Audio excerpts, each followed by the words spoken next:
तो आज आमे पढिबा टॉपिक होची दळ बेहेरा। से दळ बेहेरा नाटकर नाट्यकार होचंती किए ना कालीचरण पटनायक। वर्तमान आमे कालीचरण पटनायक विषय रे किछि जानिबा। व्यवसायी रंगमंचर प्राण प्रतिष्ठाता भाबरे सुपरिचित कालीचरण पटनायक ओडिया नाट्य साहित्य रे जने अनन्य प्रतिभा। नाट्यकार कालीचरण पटनायक केबे जन्म ग्रहण करिसंती 1978 मसियारे मृत्युवरण करथिले। सेथिले एकाधारा रे जने अभिनेता अभिनेतार अर्थ बुझुछ। अभिनेता माने कोन? केवल नाट्य गीत नो अभिनय ठारू आरंभ करी नाट्य गीत जे करि पारंती से अभिनेता।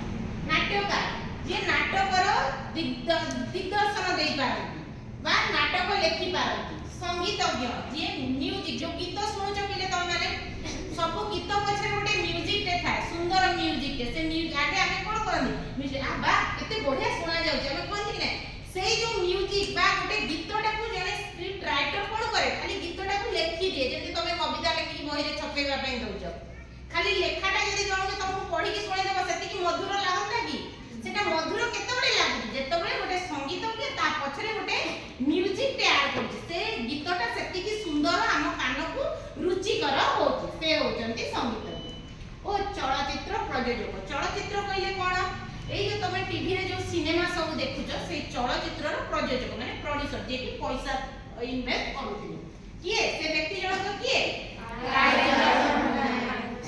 कविता रचना तथा अभिनय कला प्रति बाल्यकाल आग्रही होई उठितिबा एई अनन्य सारस्वत साधक ओडिसी नृत्य को सर्वभारतीय स्तर रे मान्यता देबारे एक गुरुत्वपूर्ण भूमिका ग्रहण करथिले।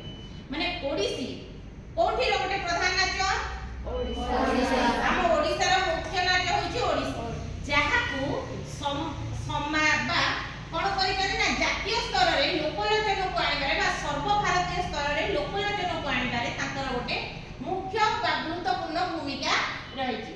से 50 रु ऊर्ध्व रास नाटक मंच नाटक गीति नाटक कोन कहले पिले गीत टिके टिके गाउथिबे नाटक करदे जेमिति कि एबे से जो मा कैरेक्टर हमें करूछे सेही टाइप भात गर्ल्स स्कूल अभियान चक्री रक्तमंदार रक्तमाटी प्रभृति नाटक पंचरंग षडरस सप्तश्री जीवित तर्पण परि एकांकिका तांकर बहुचर्चित रचनावली तांकर रचित जीवित तर्पण ओडिया भाषार प्रथम एकांकिका तांको लेखारु प्रथम एकांकिका होची कोन जीवित तर्पण मने रहिला कोन जीवित तर्पण।